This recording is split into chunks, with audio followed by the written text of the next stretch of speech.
ونعوذ بالله من شرور أنفسنا ومن سيئات أعمالنا من يهده الله فلا مضل له ومن يضلل فلا هادي له وأشهد أن لا إله إلا الله وحده لا شريك له وأشهد أن محمدا عبده ورسوله اللهم صل وسلم على سيدنا ومولانا نبينا وحبيبنا محمد بن عبد الله صلى الله عليه وسلم وعلى آله وصحبه ومن تبعهم بإحسان إلى يوم الدين أما بعد.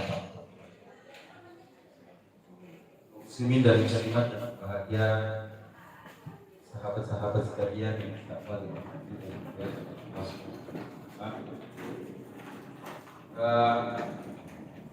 patut bersyukur kepada Allah Subhanahu wa taala sebagai seorang muslim. Sampai detik ini Allah Subhanahu wa taala masih memilih kita menjadi hamba-hambanya yang beriman dan bertakwa kepadanya. Masih diberi kesempatan untuk menikmati rukuk dan sujud kita di hadapan Allah. Karena sesungguhnya hamba-hamba yang bersyukur adalah hamba-hamba yang beristimewakan oleh Allah Subhanahu wa taala. Di dalam Al-Qur'an Allah berfirman, "Wa qalilun min ibadiyasy syakur." Dan sangat sedikit di antara hamba-hamba yang bersyukur. Surat Al-A'raf Allah Subhanahu wa taala menceritakan bagaimana iblis memiliki visi dan misi untuk menyesatkan anak cucu Adam. Mereka punya tujuan untuk menghalangi kita dari jalan kebenaran.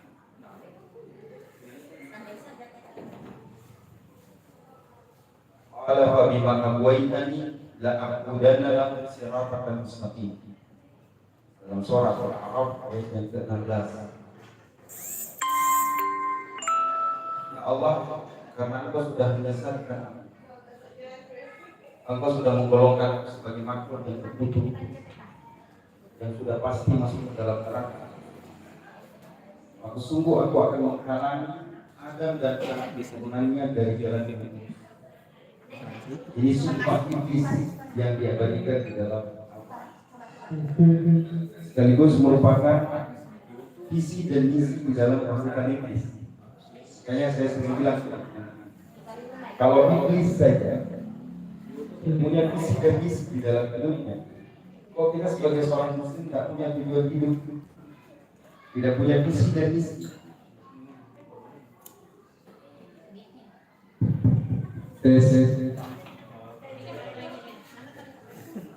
Kalau iblis saja punya visi dan misi di dalam kehidupan, lalu mengapa kita sebagai seorang muslim tidak punya tujuan-tujuan seperti itu? Kita menjalani kehidupan tidak jelas. Saking tidak jelas kehidupan kita. Ya, kadang-kadang kita terjerembab, terjerumus dalam perangkap di situ sendiri. Lalu iblis mengatakan, "Kum pada ajianna fi baiti."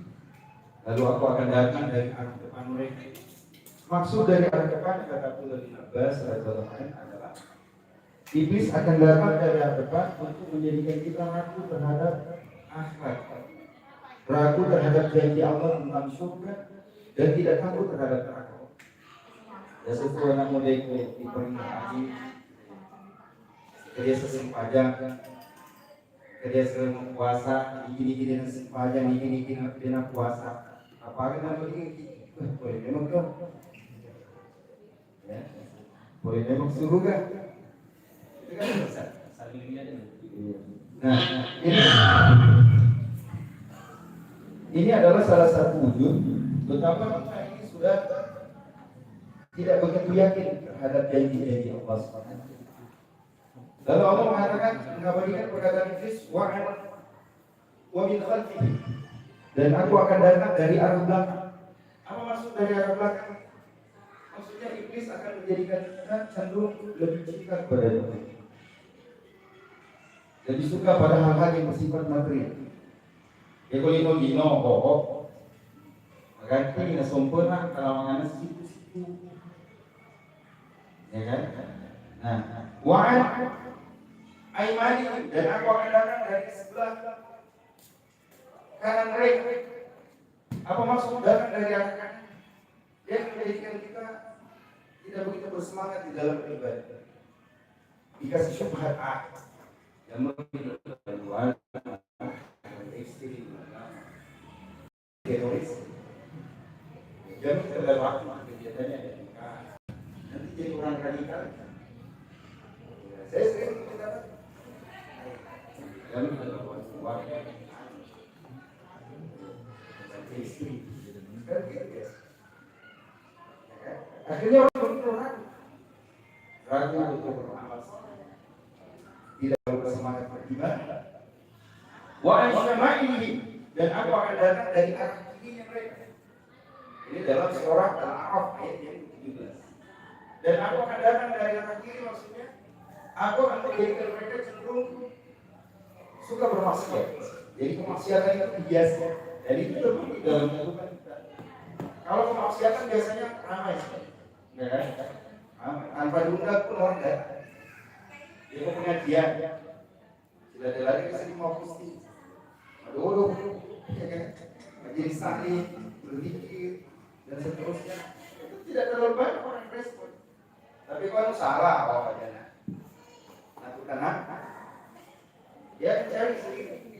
Nah, lalu di ujung ayat itu Iblis mengatakan, wala tajidu aktsarahum syakirin. Dan engkau tidak akan mendapati kebanyakan di antara mereka bersyukur kepada Allah. Ini menunjukkan jelas bahwa bersyukur itu adalah sebuah ibadah ya. Sampai-sampai Iblis takut sama orang yang bersyukur. Iblis mengkonfirmasi kepada mereka bahwa satu golongan umat Islam yang paling susah untuk ditipu, paling susah untuk digoda adalah orang-orang yang senantiasa bersyukur. Bersyukur dengan lisan, dengan banyak berzikir kepada Allah, banyak berselawat kepada Rasulullah SAW, berzikir dengan hati dan berzikir dengan anggota tubuh yang lain. Maka sebagai pembuka, saya tidak terlalu panjang. Semoga nanti bisa lebih banyak berdiskusi. Jadi pada kesempatan ini, pada pembukaan ini saya mengajak bisa berbanyak meningkatkan rasa syukur kita kepada Allah Subhanahu wa Ta'ala dengan memperbanyak menyebut nama Allah, asma dan sifat Allah, dan berikut banyak salawat kepada Nabi sallallahu alaihi wasallam. Teman-teman semua yang dirahmati oleh Allah Subhanahu wa Ta'ala, momentum kita ini adalah tentang satu bulan antara bulan Haram, bulan Haram yang menjadi tanda peristiwa besar yang terjadi pada Rasulullah Sallallahu Alaihi Wasallam dan para sahabat.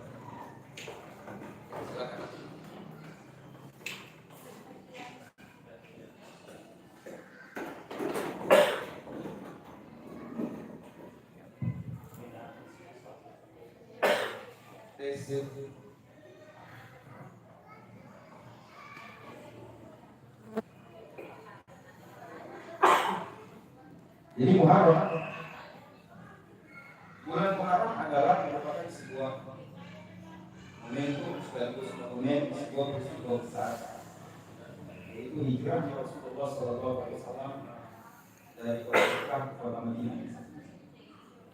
Setelah 13 tahun beliau berdakwah di akademi kemudian berdakwah ke Madinah. Allah Subhanahu wa Ta'ala memerintahkan Rasulullah SAW dan para sahabatnya untuk bergeser, berpindah, berhijrah ke Madinah. Kalau di kota Mekah itu selama 13 tahun mungkin hanya ratusan orang. Bahkan sebagian ahli sejarah mengatakan tidak lebih dari 100 orang yang masuk Islam. Tetapi ketika beliau berpindah ke kota Madinah, Masya Allah,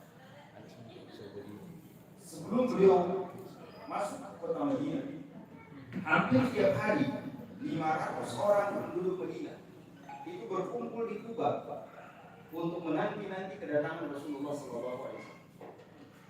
Setiap hari mereka mulai keluar bahkan sholat subuh, lalu nanti pulang setelah matahari menyengat ubun-ubun mereka di waktu zuhur. Begitu terus, karena begitu rindunya mereka kepada Rasulullah SAW. Coba bayangkan, Rasulullah belum menyentuh kota Madinah. Setiap hari sudah 500 orang yang menanti kedatangan beliau. Bedakan dengan di Mekah, 13 tahun beliau berdakwah, tidak sampai 100 yang ikut. Di samping memang ada karakter yang berbeda dengan teman semua. Teman-teman, sahabat-sahabat saudaraku yang sudah pernah haji atau umroh, tentu sudah bisa membedakan karakter orang Mekah dan orang Madinah. Ya, orang Mekah itu cenderung keras, mungkin terpengaruh dengan wilayah geografis mereka yang cenderung kering. Mekah itu kan bukan negeri yang agraris, kering rontang, gersang. Itu membentuk dan mempengaruhi tipikal masyarakat. Berbeda dengan Medina. Medina itu agraris, lebih sejuk. Sedingin-dinginnya Mekah tidak akan pernah menyamai kota Medina. Saya di Medina pernah 8 derajat. Pernah mendapati kota Medina itu suhunya sampai 8 derajat. Mekah tidak pernah sampai di bawah 10 kalau sedingin-dinginnya Mekah tidak akan pernah bisa menyamai kota Medina. Ini membentuk kecenderungan.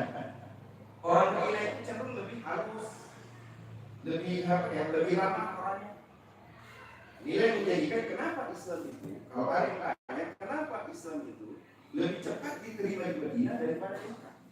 Karakter orang-orang Medina lebih lembut, lebih nerimo. Kalau orang Jawa itu bahasa Indonesia itu nerimo apa sih?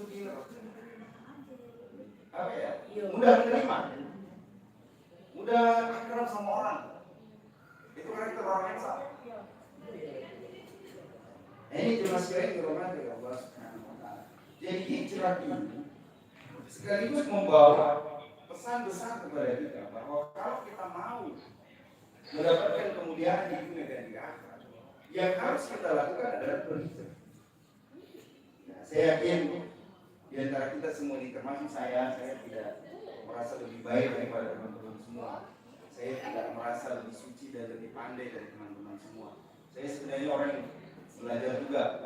Saya cuman kadang-kadang pelajaran saya seperti dengan orang. Ya, seperti malam ini saya belajar, terus apa yang saya pelajari saya kasih mendengarkan sama orang. Jadi kita semua ini punya masalah. Tidak ada orang di antara kita ini yang begitu lahir sudah langsung jadi orang-orang yang taat kepada Allah, sudah langsung punya amalan yang bisa diandalkan. Kebanyakan di antara kita ini ya kan? Dan begitu juga yang terjadi kepada para sahabat. Para sahabat yang berhijrah atau sebelum hijrah pada itu adalah Hijriah terjadi di Makkah. 10.000 sahabat menyerbu kota Makkah pada tahun ke-8 Hijriah. Siapa yang 10.000 ini? Mayoritasnya mereka adalah orang-orang yang pernah memusuhi Allah dan Rasul. Khalid bin Walid radhiyallahu anhu menjadi pemimpin pasukan pada tahun ke-3, memimpin 10.000 pasukan kaum muslimin bersama Rasulullah. Siapa Khalid? Khalid baru masuk Islam 1 tahun sebelumnya pada tahun 7 Hijriah, peristiwa perang. Siapa yang mengarahkan Rasulullah pada perang Uhud? Khalid. 70 orang sahabat syahid dalam perang Uhud. Siapa yang menjadi algojonya? Khalid bin Walid. Siapa Umar bin Khattab? Umar bin Khattab adalah orang yang memusuhi Rasul. Tatkala di kota Mekah itu tidak ada orang yang berani membunuh Rasulullah terang-terangan. Umar bersiap. Dulu itu jelas sekalian. Kalau kita baca kita sirah, tidak ada suku, bahkan suku kita bicara suku, bukan suku sebenarnya, keluarga besar. Jadi di Mekah itu kan Bani Hashim, keluarganya Rasulullah. Bani Taim, keluarganya Abu Bakar Siddiq. Bani Adi, keluarganya Umar bin Khattab. Bani Makhzum, keluarganya Khalid bin Walid. Bani Abdi Syams, Bani Abdi Dar. Sekitar 9 sampai 12 keluarga besar di kota Mekah itu. Tidak ada yang berani terang-terangan mau membunuh Rasulullah. Mereka bilang begini saja. Diborongi. Ya. Satu pemuda mewakili Bani Abdiddar, satu dari Bani Abdi Syams, satu dari Bani Taim, Bani Adi, Bani Makhzum. Ayo kita keroyok Muhammad SAW. Supaya apa? Darahnya tersebar ke seluruh suku-suku yang ada, seluruh keluarga besar yang ada. Dengan demikian, Bani Hashim, keluarganya Rasulullah, tidak bisa menuntut bela, tidak bisa menuntut balas. Sebab bila ada pembunuh, Tapi tidak ada juga yang benar berhasil. Maka Umar bin Khattab mengatakan apa? Ya bodega kalau manja pak. Makanya Rasulullah SAW itu ketika Umar masuk Islam, ya, ketika Umar masuk Islam, Rasulullah SAW dan para sahabat bertakbir di Bukit Safa sampai suaranya kedengaran masuk ke Masjidil Haram. Saking gembiranya kaum muslimin. Abdullah bin Mas'ud mengatakan, "Ma abadana Allah jahratan hatta aslama Umar." Tidak ada orang di antara kami yang berani sholat terang-terangan di Ka'bah kecuali setelah masuk Islamnya Umar bin Khattab. Tapi siapa Umar bin Khattab? Dulu beliau orang yang benci Rasulullah. Makanya dia bilang, kalau tidak ada yang berani bunuh Muhammad, biar saya bunuh. Begitu dia berjalan dari rumahnya di Jabal Omar. Ya, kalau tidak tahu Jabal Omar di arah depan Masjidil Haram itu, yang hotel Tumbar yang jembatan viral itu, Umar bin Khattab berjalan dari perkampungan Bani Ali di Jabal Omar.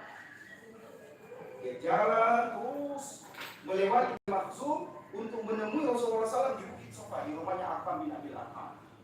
Tapi belum sampai di sana, ketemu sama orang, ditanya, Umar mau kemana? Dia bilang, saya mau bunuh Muhammad. Apa kata orang itu? Membela Raden Muhammad membunuh. Maksudnya dia bilang, adekmu Fatimah bintul Khattab sudah masuk Islam sama suaminya Sa'id bin Zaid. Sama namanya Pak, Sa'id nanti. Sudah masuk Islam, kenapa jauh sekali membunuh Muhammad? Adekmu dan adik iparmu sudah memeluk Islam. Akhirnya Umar belok kanan. Dia bilang, oh kalau begitu, aku sebahan di Pulau Gire. Ini dulu yang harus diselesaikan. Maka dia belok kanan ke rumahnya. Begitu dia mendekati rumahnya, Fatimah dan suaminya Sa'id bin Zaid yang sedang ngaji di Rosa itu. Siapa gurunya? Yang tahu gurunya dapat hadiah. Tapi hadiahnya dari panitia. Siapa guru ngajinya Sa'id bin Zaid dan Fatimah bintul Khattab?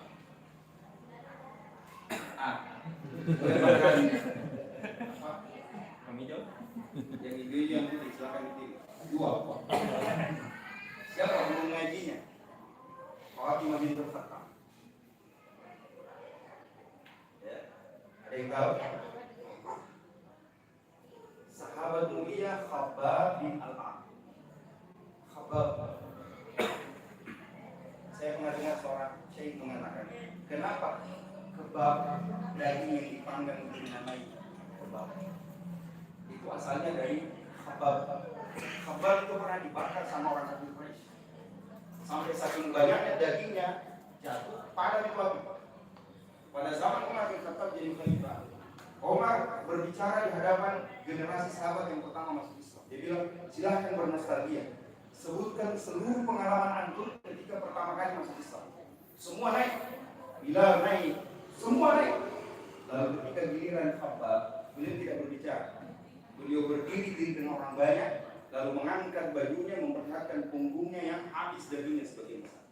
Lalu Umar nangis karena tahu bahwa apa yang terjadi pada Khabbab adalah ketika beliau diikat oleh tuannya, lalu dibuatkan perapian dan dipanggang di atas sana. Dan apinya padam karena banyaknya daging yang jatuh. Makanya kata Syekh ini, kenapa makanan dagingnya yang dibakar itu namanya kebab?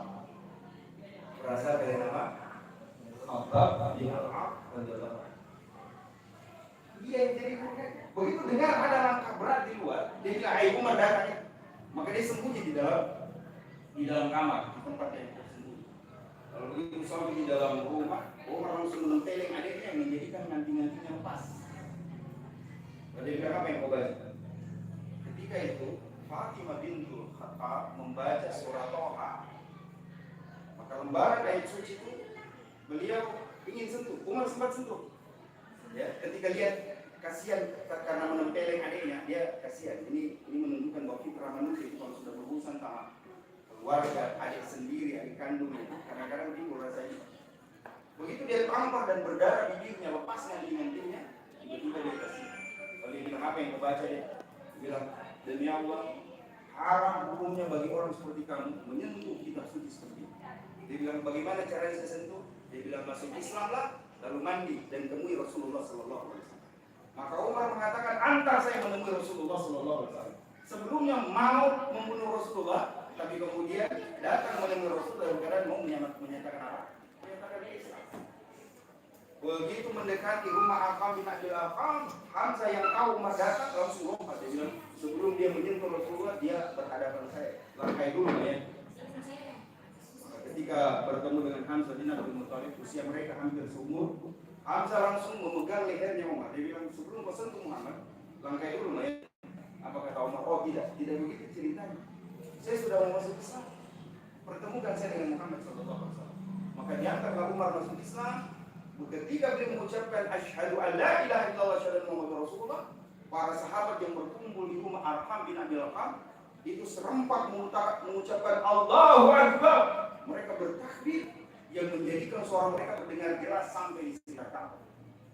Lalu ketika Umar sudah masuk Islam, apa yang dilakukan? Orang Quraisy namanya Jamil bin Muhammad. Jadi Jamil bin Muhammad ini adalah orang yang mulutnya paling ember di zaman dunia.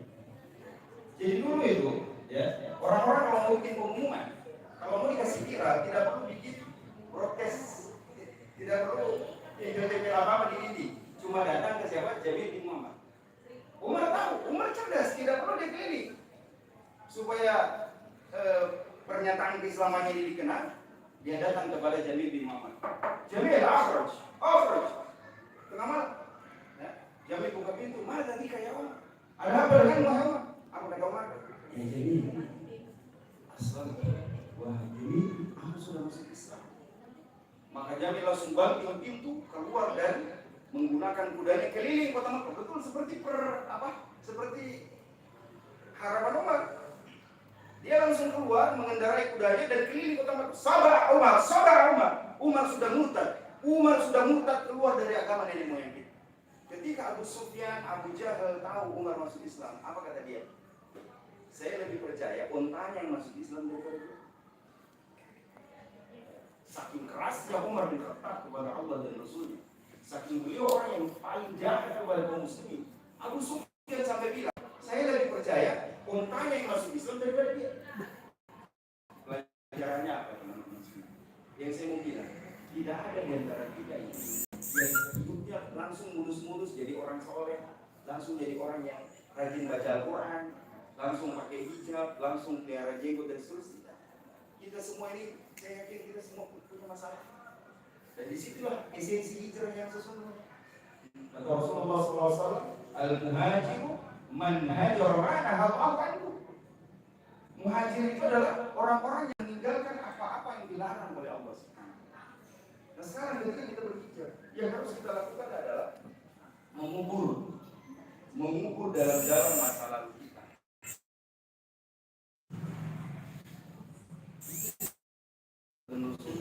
Itulah hijrah yang sesungguhnya.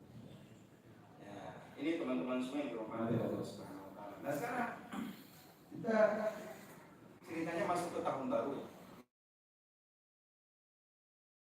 Tahun baru Islam. Nah kita ini juga kadang-kadang itu kalau tahun baru miladiah ya, tahun barunya orang sebelah. Luar biasanya itu adalah kita juga yang ramaikan. Kita juga yang hafal rasanya semangat. Jadi mau tunu balik. Saya lihat sekarang. Tadi malam ada nggak orang bakar-bakar ikan? Tidak ada. Ada nggak orang hafal lepo? Saya tidak suruh hafal lepo. Saya tidak suruh tidak. Tapi maksud saya, kenapa orang saking jauhnya kita dari Islam, saking jauhnya kita dari agama kita sendiri, tahun baru kita sendiri kita tidak semeriah yang tahun barunya orang. Coba begini, kalau ya Allah setiap sudut jalan itu kena panggungin. Kalau kita ke Bajo beli ikan, beberapa pekan sebelum tahun baru itu masuli balik, maka dia itu kena kipin dia. Jadi ini nggak harus tas, apalagi terlambat sih. Karena maling. Untuk apa kira-kira kemana itu? Kemana dan untuk apa itu? Iya jalan baru. Saya pernah didatangi sama ya mohon maaf ada anak kamu udah datang di rumah tapi proses anak mau bikin acara ini fashion show Islam ya ini saya bilang mohon maaf deh seandainya gini kok lomba futsal sesuatu yang bermanfaat saya kasih Tapi kalau fashion show, acara-acara begitu ya diwali ya, kita ada enggak. Tiba-tiba yang saya tidak tahu apakah temannya itu boti atau apa. Langsung bilang, wah mau Ustaz, kayak fashion show, tapi dirakaikan dengan pengajian. Kasih ide. Mereka fashion show dicampur pengajian. Oh enggak. Dia bilang, wah Ustaz, fashion show yang dicampur dengan pengajian. Karena kalau kerja saya tidak antar ya. Kalau acara yang ya jelas ya kan membangun masyarakat, membangun persatuan di tengah-tengah budaya, saya sepakat. Tapi kalau yang berpotensi itu. Nah, yang saya mau bilang teman-teman, inilah kita hari ini. Inilah kita hari ini. Satu jauhnya umat ini dari ajaran agamanya sendiri. Ya, justru hal-hal seperti itu mereka masih cenderung lebih suka bergembira dan merayakan yang dimiliki orang lain. Tapi yang milik kita sendiri, seandainya ada yang boleh dirayakan, seandainya ada yang harus dirayakan, ya. Satu Muharram itu yang seharusnya dirayakan. Seharusnya itu yang kita keliling kota bertakbir, ya kan? Menghidupkan syiar. Kalau seandainya kita berandai-andai, tapi ini tidak. Saya bahkan tidak pernah melihat tahun baru miladiah itu ada rumah yang sepi. Rata-rata satu keluarga itu minimal sanggar roti. Sanggar roti dan sarbat. Acara itu lihat tahun baru. Tapi kalau tahun baru Islam ada yang berbuat seperti itu. Nah, tapi teman-teman semua di rumah kita bersama. Ini juga saya selalu ingatkan bahwa berdakwah dan menyampaikan sesuatu yang kita pahami kepada masyarakat juga perlu dengan bahasa yang bagus, perlu dengan narasi yang mengajak. Saya bicara begini karena teman-teman insya Allah sudah paham. Dan begitu juga berada pada masyarakat. Hendaknya kita menggandeng tangan mereka dengan cara yang sopan, dengan bahasa yang bagus, bahasa persatuan. Karena salah satu masalah terbesar kita teman-teman sekarang itu adalah tidak bisa kita bersatu. Ya, masing-masing kelompok, ya mohon maaf kalau bilang ada kelompok yang merasa saya lah yang paling benar. Pokoknya kalau bukan di kelompok saya pasti tidak benar. Ya kan? Teman-teman rasa tak ada yang seperti itu? Banyak. Iya. Maksudnya sentimen-sentimen seperti itu yang bikin rusak kita sebenarnya. Hanya masalah ada yang kunut, ada yang tidak kunut. Pada akhirnya kita tidak akur. Ada yang baca basmalahnya keras, ada yang tidak keras. Kita tidak akur. Ada yang doa berjamaah, ada yang tidak doa berjamaah. Gara-gara itu kita berkobe. Kalau ketemu, bapak kita magelan, beda agama kita. Kalau sebenarnya perbedaannya pada cara pandang dalam menilai buku-buku fikih. Saya misalnya, kalau saya memahami saya kunut, saya tidak boleh menyalahkan orang yang tidak kunut. Begitupun sebaliknya. Kalau saya tidak kunut, ya boleh saja saya tidak kunut. Tapi jangan sampai menganggap orang yang tidak kunut itu telah melakukan perbuatan bid'ah. Hati-hati. Hati-hati. Narasi-narasi bid'ah dan sunnah ini itu perlu diluruskan. Tidak semua yang tidak kita lakukan itu sudah pasti salah. Atau tidak semua yang berbeda dengan kita sudah pasti tidak landasannya dari apa dan sudah tidak boleh. Ini perlu makanya saya sejak kegiatan di mana Songkorcak saya bilang insya Allah secara pribadi maupun keluarga besar warga Islamnya siap berkolaborasi sepanjang itu adalah untuk kegiatan umat, sama-sama membangun umat karena kita tidak bisa kerja sendiri. Kita tidak bisa berjuang sendiri, NU tidak bisa sendiri, Muhammadiyah tidak bisa sendiri, Hidayatullah tidak bisa sendiri, BPK tidak bisa sendiri, Wahda siapapun tidak bisa berjuang sendiri. Kita ini bisanya kita berkolaborasi, saling membuka satu sama lain. Potensi kita berbeda, ya kan? Potensi kita berbeda. Sudahlah kita sedikit, sudahlah kita lemah, berpecah belah lagi. Itu agak senang musuh-musuh Islam itu mau apa? Tepuk tangan, melihat kita gontok-gontokan dan tidak bisa akur. Sampai kapan kita mau teman-teman semua yang berhormat dari Allah Subhanahu Wa Taala? Imam yang keempat, Imam Abu Hanifah, Imam Malik, Imam Syafi'i, Imam Ahmad bin Hanbal. Itu akidahnya sama. Yang menjadikan mereka berbeda hanya cara pandang dalam fikih. tata cara beribadah. Masing-masing punya dalil. Ya kan? Masing-masing punya dalil. Jangan sampai perbedaan yang seperti ini menjadikan kita terkotak-kotak. Ada yang kalau tasyahud apa? Ya.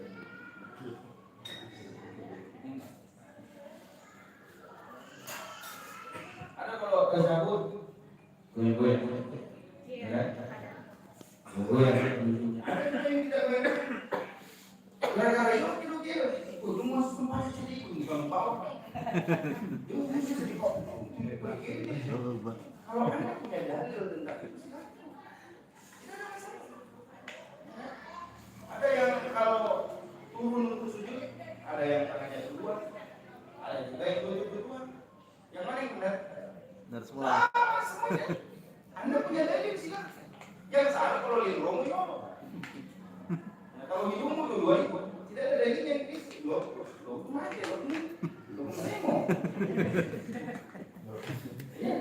Lo semo yang dulu.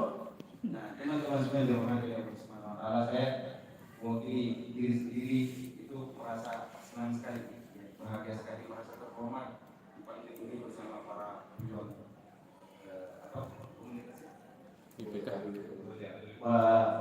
bonek begitu kemanusiaan. Terakhir ini segmen dakwah yang masih kurang disebut. Saya secara pribadi merasa bangga, merasa senang di Bone ini ada komunitas Bone peduli manusia.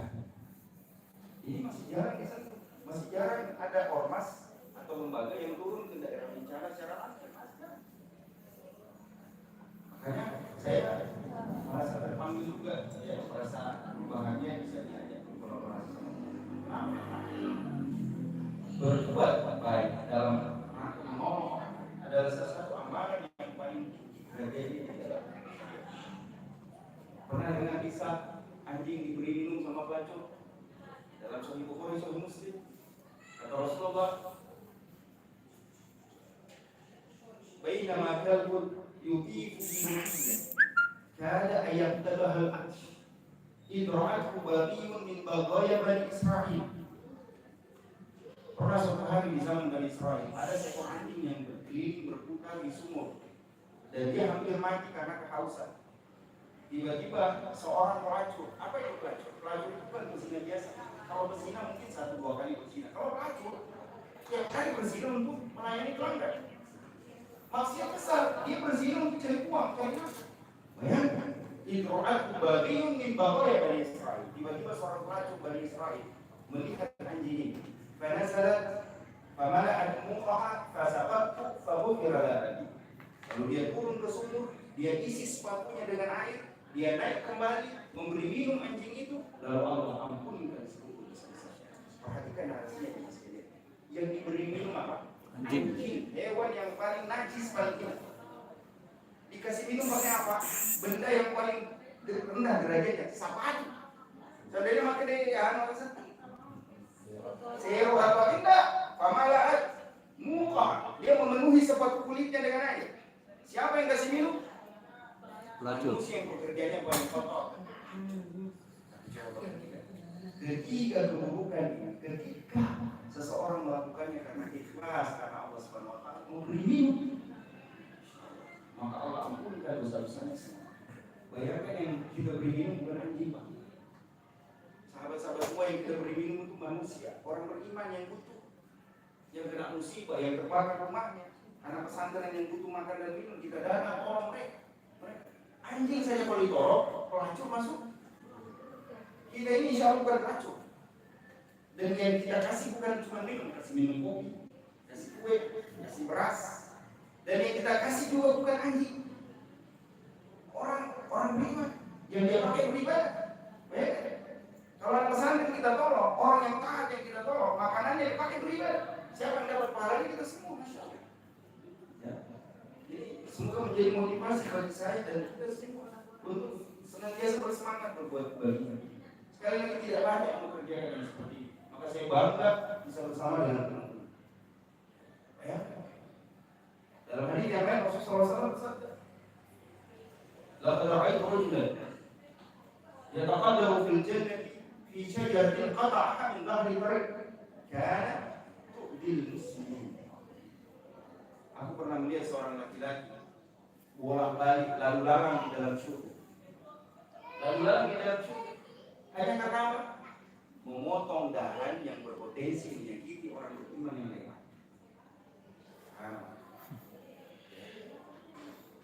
Iya, memotong dahan yang melintang di jalan. Yang kalau ada orang lewat bisa saja melukai orang, maka dia singgah, dia potong. Hanya gara-gara itu kata Rasulullah. Ya taqattabu fil jannati fi syajaratin qata'aha min dhahri tariq kana tu'dil muslimin. Hanya gara-gara itu. Kalau kita melakukan kebaikan yang jauh lebih besar dari tentu dengan harus ditopang dengan keikhlasan. Jangan hanya karena tujuan-tujuan dunia, jangan hanya karena tujuan supaya viral, supaya dikenal. Tapi kita memang murni ingin menjadikan itu sebagai sarana untuk mendekatkan diri kita kepada Allah.